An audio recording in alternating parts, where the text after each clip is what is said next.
Baik, selamat siang semuanya. Untuk melanjutkan materi kita tentang gelombang cahaya, di sini saya dan tim itu membuatkan video buat anak-anak semua di sini yang kelas 11. Nah, setelah gelombang cahaya, kita akan masuk ke alat optik. Nah, jadi kalau belajar tentang alat optik ini khusus nih, kita bahas tentang alat-alat optiknya. Tetapi sebelum ke alat optiknya, jadi kita di sini perkenalkan dulu nih hukum Snellius. Ini yang paling umum digunakan untuk alat optik ini. Oke, sekarang bisa melihat ke papan tulis dulu. Nah, kita bahas dulu tentang pemantulan. Nah, apa sih pemantulan? Pemantulan ini pembalikan arah cahaya. Nah, jadi kalau kita perhatikan gambar ini misalnya ini misalkan bidang kita atau bendanya. Nah, kita arahkan sinar membentuk sudut tertentu. Misalkan sudutnya itu kita buat sebesar I. Nah, ingat seperti di materi gelombang cahaya, kalau digambarkan arah sinar datang, langsung tarik garis normal. Garis normal itu garis yang tegak lurus terhadap bidang.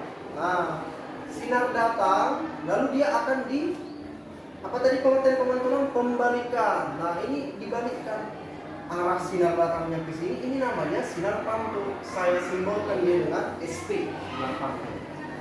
Nah, catatannya di sini, kalau misalkan sudut sinar datangnya ini 30, maka sudut sinar pantulnya juga harus 30. Itu adalah salah satu yang paling fenomenal daripada persamaan Snellius. Nah, jadi sudut sinar datang sama dengan sudut sinar pantul. Nah, ini yang pertama, untuk hukum Snellius. Kemudian yang kedua, sudut sinar datang, garis normal, sinar pantul itu terletak di satu bidang datar yang sama. Perhatikan gambarnya. Ini kan sinar datangnya, garis normalnya, sama sinar pantulnya itu terletak pada satu bidang yang sama dan berpotongan di satu titik. Nah, kurang lebih begitu. Oke, kemudian kita masuk ke pemantulan sempurna. Nah, kalau ini kan mediumnya dari udara menuju benda yang mau kita pantulkan. Benda yang bisa memantulkan cahaya itu contohnya apa? Contohnya cermin. Kalau ini kebalikannya, sinar datang dari medium rapat ke renggang. Misalkan medium yang rapat itu misalkan kaca, air, boleh ya? Dari kaca ke air, dari kaca atau air, lalu ini kita pantulkan ke udara. Karena udara itu lebih renggang mediumnya ya daripada kaca. Nah, kalau kita perhatikan, kita buat misalkan begini. Ini kita buat sudut sinar datangnya itu membentuk I, tapi ingat karena ini pemantulan sempurna, sudut yang dipantulkan itu nanti sebesar 90 derajat. Gitu. Ya, ini sinar pantulnya yang datar ini. Dia membentuk sudut 90 derajat. Nah, persamaan hukum Snellius ini yang wajib kalian ingat yaitu N1 sin I sama dengan N2 sin R. Nah, perhatikan N1 itu indeks mediumnya. Karena ini misalkan Pak boleh dong dibuat contoh medium yang rapat itu. Ini kita misalinlah air. Ini misalkan udara. Berarti karena cahayanya berasal dari air ke udara, berarti yang menjadi medium pertama itu air, yang menjadi medium keduanya adalah udara. Jadi N1 ini nanti indeks medium air. Kemudian sin I-nya ini kan belum tahu ya. Sin-nya, N2-nya udara. Kalau udara ya mediumnya, boleh nggak medium yang lain? Boleh. Tapi di sini kita tidak membuat udara dulu, tapi kita buat aja dulu N2. Satu yang pasti di sini karena ini pemantulan sempurna, maka sudut pembiasannya itu harus 90. Ini sudah pasti. Tapi ini menjadi sin 90. Gitu ya. Nah, sehingga dapat nih sin 90 kan 1. N2 kali 1 ya tinggal N2.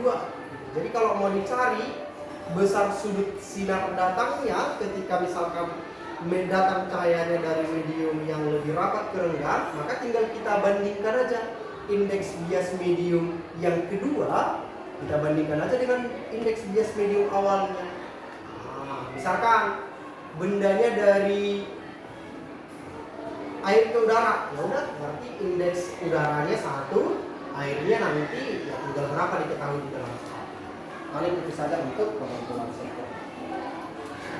Sekarang kita masuk ke pembiasan.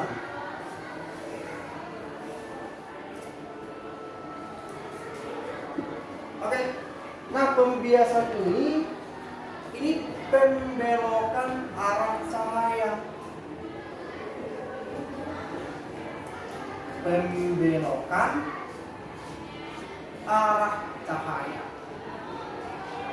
Jadi kalau kalian pernah melihat pensil atau pulpen dimasukkan ke dalam gelas yang berisi air, itu nanti pensilnya seolah-olah patah. Padahal bukan begitu ya.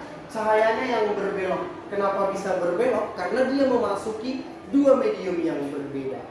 Jadi kalau saya contohkan, ini misalkanlah ini medium air. Oke. Ini datang sinar. Nah, langsung tarik garis normal. Garis normal. Sinar ini membentuk sudut sebesar I. Oke, perhatikan apa yang Bapak ucapkan ini. Gini, sinarnya datang dari udara, berarti mediumnya renggang, memasuki medium air, lebih rapat mediumnya. Berarti di sini kata kuncinya, sinar datang dari medium yang renggang menuju medium yang rapat. Nanti sinarnya ini dibelokkan kemana atau dibiaskan kemana? Ini mendekati garis normal.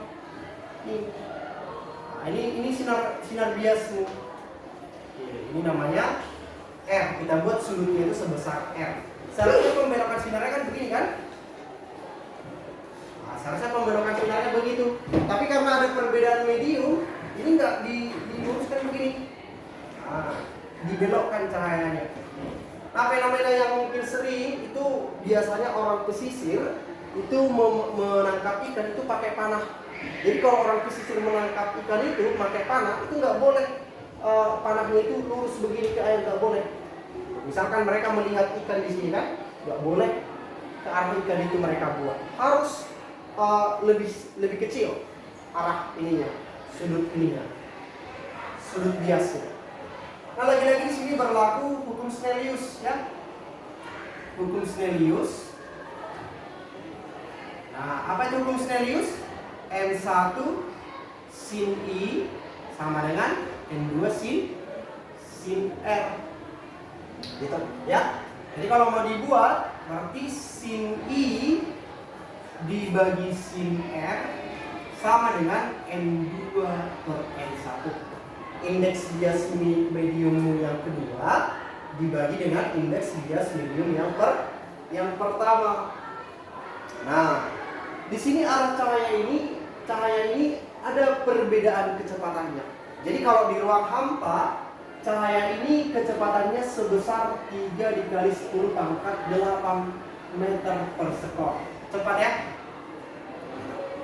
Jadi kalau misalkan cahaya ini memasuki medium yang lebih rapat, kecepatannya nggak mungkin segini.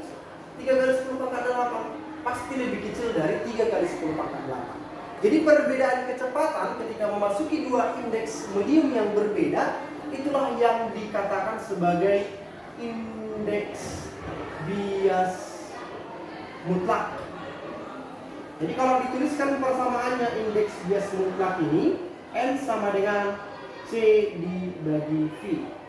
N itu indeks biasnya, C itu kecepatan cahaya, V-nya itu adalah kecepatan cahayamu pada medium tertentu. Misalkan mediummu kaca, ya berapa kecepatan di dalam cahayamu itu, di dalam kacamu itu.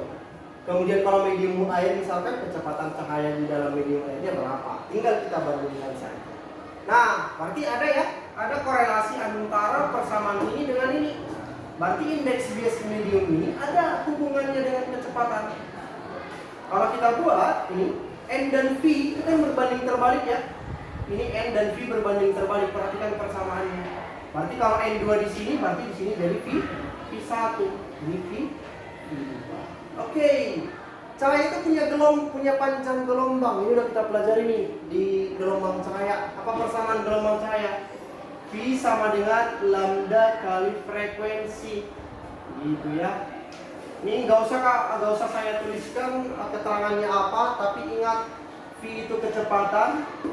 Ini lambda, dibaca lambda, panjang gelombang. Ini frekuensi, satuannya hertz. Gitu.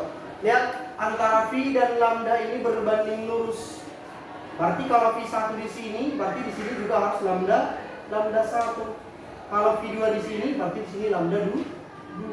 Kenapa tadi ini N2 ini V1? Karena mereka berbanding terbalik.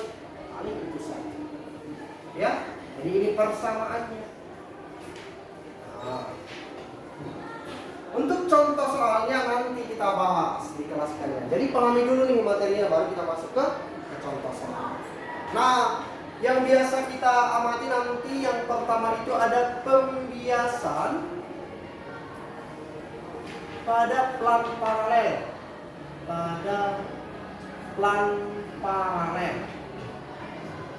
Oke, nah begini. Plan itu artinya datar, paralel. Ini kalau kita dengar kata paralel itu berarti ada dua. Ada dua. Jadi kalau saya gambarkan, berarti di sini nanti ada dua lensa datar. Ini contohnya begini, saya buat begini. Oke. Ini tarik dulu garis normal. Kalau bingung di awal tarik aja garis normal, ya. Ini garis normal. Kemudian saya perpanjang garis normalnya ini dengan sudut dengan garis putus-putus begini ya. Sampai ke sini saya buat ya. Oke. Saya tarik ada garis sinar datang dari sini, sinar datang. Ingat, ini membentuk sudut sebesar I kita misalkan. Ingat, ini mediumnya misalkan N1-nya ini udara. Oke. N2-mu ini ya kacamu ya, indeks bias kacamu. Kemudian di sini ada N3. Nah, kita misalkan yang paling umum atau yang paling mudah, N3-nya ini kita misalkan dari udara. Jadi cahaya itu dibalonkan dari udara ke kaca ke udara kembali. Ingat yang tadi, kalau sinar datang dari medium yang lebih renggang, udara, ke medium yang lebih rapat itu dibiaskan mendekati garis normal. Nah, ini dia. Oke. Nah, misalkan setelah sinarnya udah di dalam kacamu, sinarnya kan akan dibiaskan kembali ke udara. Tapi tarik dulu garis normal nih. Ini garis sinar datang, tarik garis normal. Garis normal. Nah, tarik lagi garis normal ke sini. Oke, sekarang perhatikan. Ini garis normal tadi ya. Sinarnya sekarang dari medium yang lebih rapat ke medium yang renggang, dari kaca ke udara. Berarti ada perbedaan medium ya, dari rapat ke renggang. Kalau tadi mendekati garis normal, berarti kalau dibiaskan ini ke udara kembali, maka sinarnya itu akan menjauhi garis normal. Oke. Ini sudut sinar datang yang kedua. Ini saya buat I2. Berarti ini R2. Oke. Sekarang perhatikan antara posisi sinar awal dengan sinar akhir. Gitu ya. Ini kalau kita perpanjang arah sinar datang ini akan begini bentukannya. Nah, ini seharusnya posisi sinarmu kalau tidak ada perbedaan indeks biasnya. Ini sinar akhirmu, berarti ada pergeseran sinar di sini. Nah, pergeseran sinar ini kita lambangkan dengan variabel E. Boleh nggak variabel yang lain, Pak? Boleh, terserah. Ya. Jadi nanti untuk persamaan matematisnya atau formulanya ini maksudnya rumus ya. Pergeseran sinar itu bisa dicari dengan persamaan D sin I dikurang R per cos R. Gitu ya. D sin I kurang R per cos R. Apa itu D? D ini tebal kacamu, ini D. Nah, tebal kaca. I yang mana yang kita gunakan? Ya ini I1. Ini R1. Ini berarti R1 juga. Kamu gunakan semua sudutnya pada kondisi awal. Nah, di sini ada yang bingung nih. Sin I1 kurang R1. Misalkan sudut datangnya misalkan 53. Sudut biasnya 37. 53 kurang 37 kalian udah bingung kan? Berapa besarnya? Jadi gunakan aja aturan trigonometri I1 kurang R1. Nah, apa aturan trigonometri untuk sin I kurang R1? Sin cos kan? Sin I cos R1 ya, sin I1 cos R1, karena di sini tanda negatif, ya udah gunakan aja tanda negatif di sini. Baru cos I1 sin R1. Nah, ini aturan trigonometri. Ini harus ingat. Contoh, saya buat misalkan I1-nya ini 53 derajat, R1-nya saya buat 37 derajat. Ya udah, cari aja sin 53 kan dapat tuh. Berapa sin 53? Ini sebesar 4/5 kan? Oke. Cos 53 berapa? 3/5. Ya udah, kalau sin 53 4/5 berarti sin 37 3/5. Berarti cos 37 4/5. Ya udah, tinggal gampang untuk membuat ke trigonometri. Ya, saya rasa itu untuk pembiasan pada paham paralel.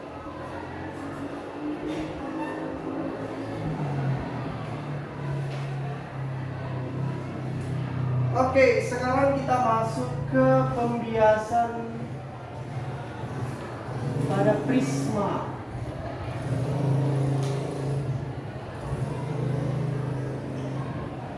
Oke, saya rasa prisma ini nggak usah dijelaskan bentuknya seperti apa ya. Yang pasti prisma ini bentukannya kayak segitiga begini. Ini kurang lebih begini. Ingat ya, prisma ini punya yang namanya sudut puncak, atau di dalam fisika dikatakan sebagai sudut pembias. Oke, ya. Saya misalkan ini ada sinar datang. Ingat, tarik garis normal setelah kamu gambarkan arah sinar datang, tarik garis normalnya. Kemudian ingat, ada perbedaan medium di sini. Ini udara. Misalkan ini udara N1 mu. Kemudian ada prismanya, ini prismamu. Kamu misalin ini sebagai N2.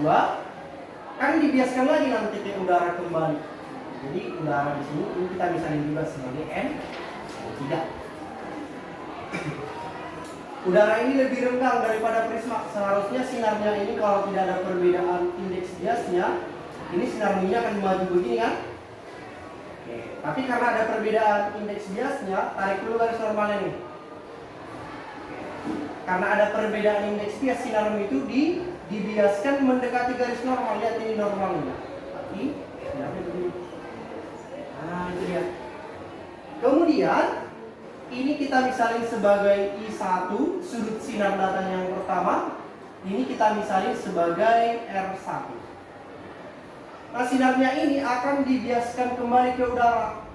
Tapi ingat, setelah sudah kamu gambarkan sinar datang, tarik garis normal. Ini garis normal yang besar.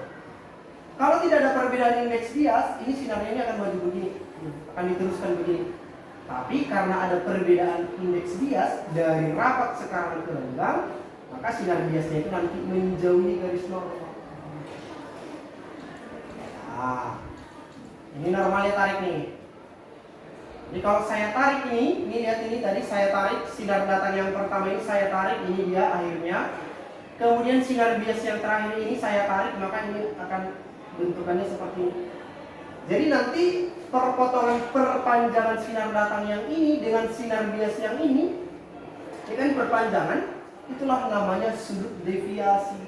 Saya lambangkan dengan begini. Itu sudut deviasi. Oke, jadi begini, misalkan nih ditanya sudut deviasinya itu tergantung daripada sudut puncaknya ini tadi, sudut pembiasnya. Jadi kalau betanya lebih kecil dari 15 derajat, umumnya persamaan yang digunakan itu begini.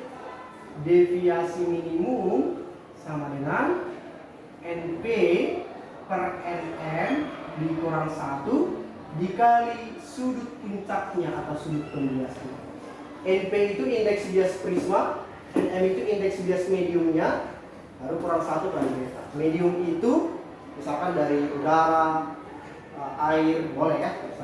Kemudian kalau betanya lebih besar dari 15 derajat, jadi cara mencarinya itu begini. NP per NM sama dengan sin setengah ini beta tambah deviasi minimum per sin setengah beta. Ini tinggal memasukkan ke persamaan ya. Oke, tapi kalau misalkan nanti di soalmu yang ditanya itu hanya sudut deviasi, misalkan ya, deviasi, nanti rumusnya ini I1 tambah R2 dikurang beta. Udah langsung ini aja persamaan. Yang mana R2? Yang ini R2 nya. Ini kan ada sudut nih. I2-mu yang mana yang ini? Ya. Kalau kalian perhatikan, lihat ini, kalau di matematika, ini beta, ini R1, ini I2, ini setara nilainya nih. Jadi di sini boleh saya tulis besar sudut beta yang di sini itu akan sama dengan penjumlahan R1 tambah I2. Sehingga kalau di dalam soalmu nanti diketahui nilai sudut datangnya, misalkan diketahui I1 nya, persamaannya boleh kamu tulis jadi begini. Berarti nanti ingat, ini hanya berlaku ketika diketahui nilai sudut datang di soal. Jadi I1 itu boleh sama dengan R2. Persamaan ini berarti boleh saya tulis menjadi 2I1 kurang beta. Boleh enggak Pak 2R2 boleh. Ini jadi 2R2 kurang, tergantung nanti di soalmu itu diketahui yang mana. Oke?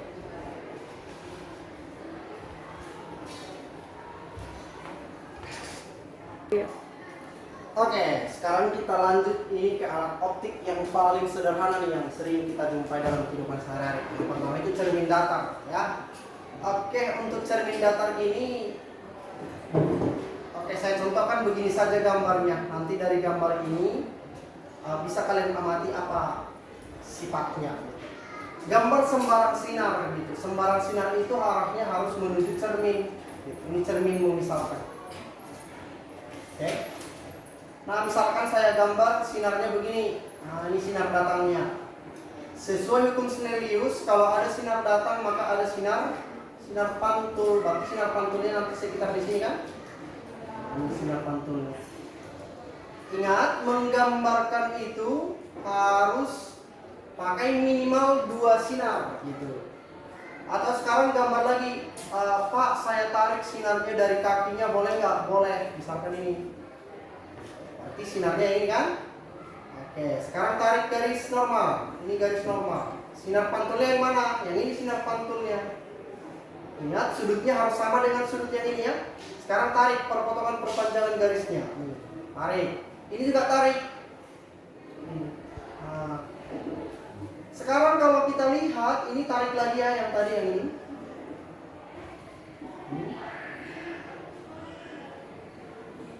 Sorry.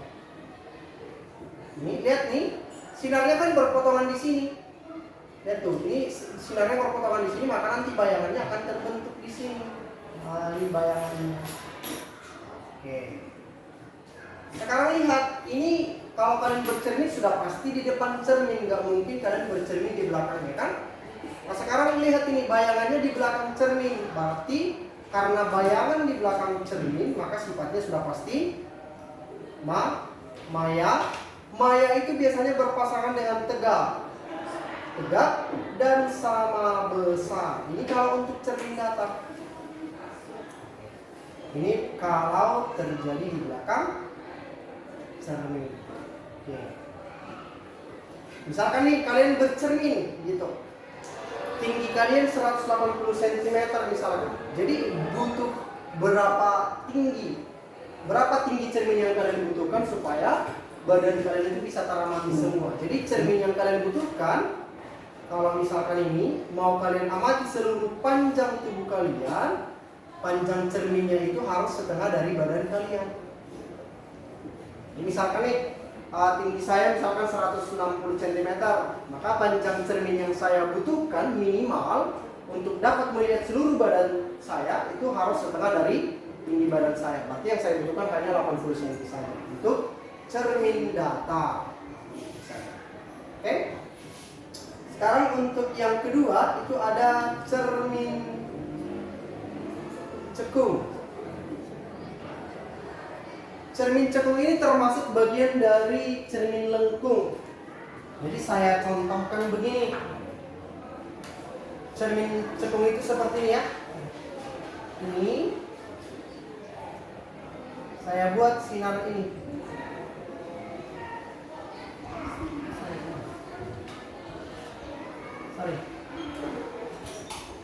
Oke, saya buat ini. Ingat, ini apa? Ini yang saya coret-coret ini, yang saya arsip ini.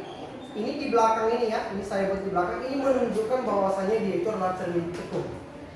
Saya buat di goresannya di sini itu cermin cekung. Ini sumbu, ini namanya sumbu cerminnya, SB, saya singkat dengan SB, sumbu. Ada sinar istimewa untuk cermin cekung. Sinar datang sejajar sumbu utama. Oke, ini akan dipantulkan, ini kan ada fokus, ada jari-jari misalkan. Sinar datang sejajar sumbu utama itu akan dipantulkan melalui titik fokus. Berarti ini sinar datangnya, sinar pantulnya ini. Oke. Kemudian yang kedua, sinar datang melalui fokus.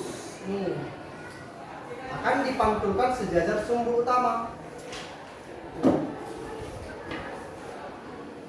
Oke.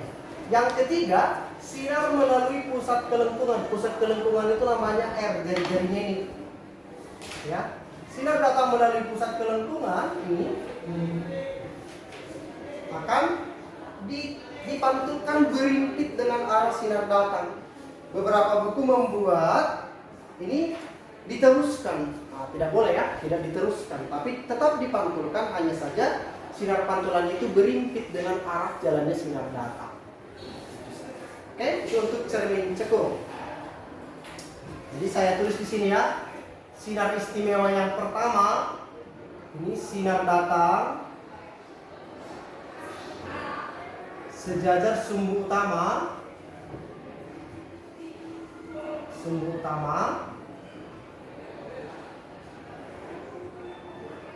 dipantulkan melalui titik fokus.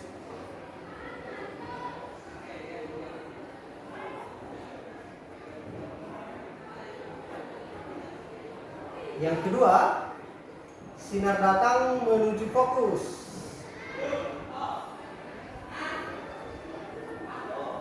Sinar datang menuju fokus itu dipantulkan sejajar sumbu utama.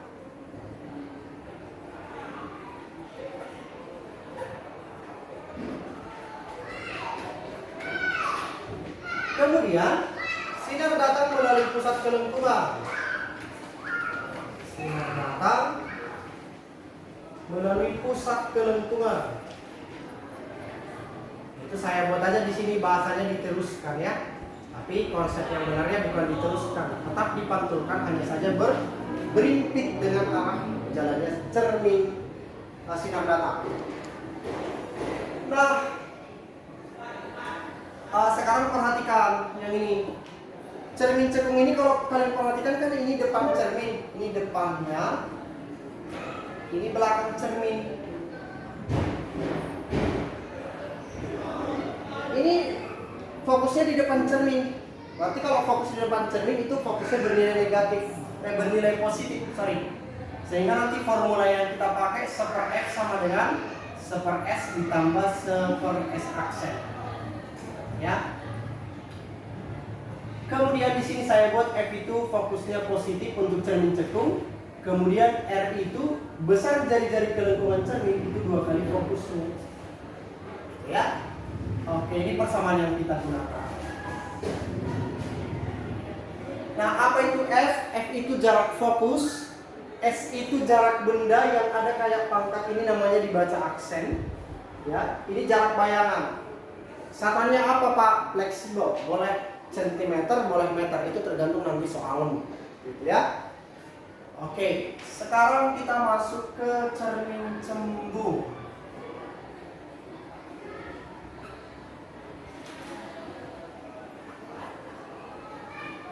Oke, kalau cermin cembung ini saya gambarkan sederhana lagi, tapi yang cermin cembung nggak saya gambarkan lagi sinar istimewanya, karena sinar istimewanya sama, hanya saja ada sedikit perubahan kalimatnya, ya.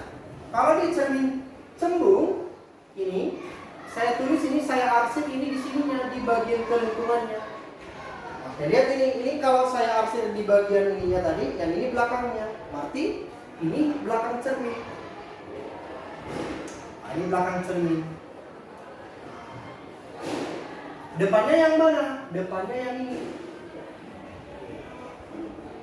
Ya. Oke, bendanya saya tempatin di sini. Benda itu selalu di sini, di depan cermin. Oke, khusus untuk cermin cembung, ini sifat bayangannya boleh kalian hafal. Sifatnya apa? Sifatnya sudah pasti maya, kemudian tegak, lalu diperkecil. Nah, apa contoh penerapan daripada cermin cembung ini? Spion kendaraan. Nah, kalau kalian punya spion kan mobil-mobil truk yang besar itu bisa kalian amati hanya dalam ukuran spion yang segini kecilnya. Nah, itu membuktikan bahwasanya bayangan untuk cermin cembung itu selalu diperkecil, tegak, dan maya. Kenapa maya? Karena dia di belakang cermin. Nah, untuk persamaannya sama kayak cermin cekung, tapi hanya saja nanti ada perbedaan sedikit. Nah, untuk cermin cembung itu fokusnya nanti kita kasih tanda negatif gitu. Kenapa dikasih tanda negatif, Pak? Karena cermin cembung itu fokusnya di belakang cermin. Jadi fokusnya negatif. Nah, kemudian ada nanti istilah maximize atau perbesaran bayangan pada cermin. Nah, contohnya begini. Pernah nggak kalian bercermin tiba-tiba bayangan kalian yang kalian amati itu lebih besar dari kalian atau lebih tinggi dari kalian? Itulah namanya perbesaran. Jadi persamaan untuk perbesaran ini dilambangkan M. Satuannya nanti biasanya memakai kata kali. Contohnya gini, perbesarannya 5 kali. Kalau 5 kali berarti diperbesar. 2 kali berarti diperbesar. Kalau setengah kali berarti diperkecil ya. Setengah kali diperkecil. Persamaan yang kita gunakan nanti M sama dengan min S aksen per S, atau boleh juga kita membandingkan tinggi bayanganmu dengan tinggi bendamu. Pak, untuk yang ini selalu negatif ya? Kok di buku saya lihat ini nggak ada negatif, tapi justru rumusnya ditandai begini, dimutlakin. Ya, perbesaran itu nggak ada yang negatif ya, semuanya selalu bernilai positif. Gitu. Tapi kalau Bapak biasanya tetap menggunakan tanda negatif. Negatif di sini nanti itu dari perbesarannya. Misalkan nih di soal kalian disuruh mencari perbesaran, terus ketemu di perbesarannya negatif. Gitu. Berarti kalau M-nya negatif, berarti nanti bayangan yang dihasilkan itu pasti terbalik. Jadi dari nilai perbesaran bisa kalian tahu bendanya itu terbalik atau tidak. Kalau M-nya positif, berarti ini tegak. Nah, untuk cermin cembung. Nah, di sini ada aturan khusus nih saya buat untuk cermin. Jadi ruang benda tambah ruang bayangan, ruang benda tambah ruang bayangan itu harus sama dengan 5. Maksudnya seperti apa, Pak? Contoh begini, misalkan saya punya cermin di sini. Ini cerminnya ya. Ini saya misalnya cermin cekung. Ini fokus, ini R. Jarak dari cermin ke fokus itu ruang 1, dari fokus ke R itu ruang 2. Kemudian dari R ke belakang ini itu ruang 3, ruang 4-nya di sini.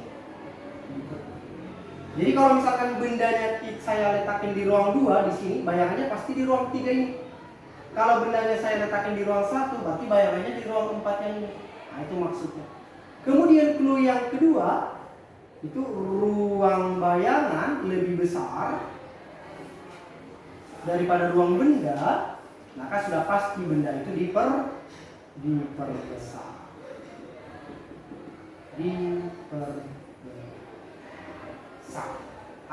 Paling itu saja konsepnya.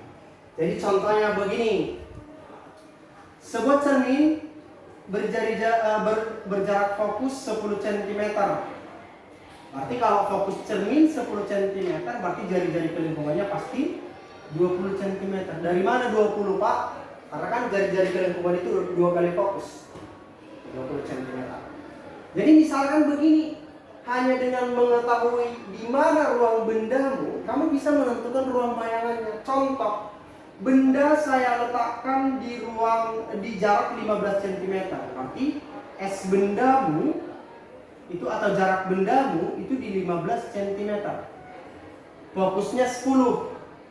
Berarti kalau kita analogikan ke gambar ini, berarti 15 cm ini di ruang 2 kan? Ingat, dari 0 sampai 10 itu ruang 1, dari 11 sampai 20 itu ruang 2. Berarti 15 ini berada di antara ini kan? Berarti bendamu di ruang 2. Kalau bendamu di ruang 2 berarti bayangannya nanti di sini. Nah, di ruang 3 ini bayangannya. Ya, karena apa? Ruang benda tambah ruang bayangan harus 5. Bendamu di ruang 2, bayanganmu harus di ruang 3. Lihat, ruang bendanya 2, ruang bayangan 3. Nah, ruang bayangannya lebih besar, berarti bendamu nanti diperbesar. Gitu, ya. Kemudian yang clue yang selanjutnya yang Bapak kasih tahu di sini, bayanganmu itu jatuh di depan cermin. Bayangan jatuh di depan cermin, maka nanti ini sifatnya nyata. Pasangan nyata itu biasanya terbalik kalau di cermin. Ini, Pak, untuk diperbesar atau diperkecil tergantung ruang bayangannya di mana. Apakah ruang bayangannya lebih besar daripada ruang benda atau lebih kecil? Selanjutnya, kalau bayanganmu jatuh di belakang cermin,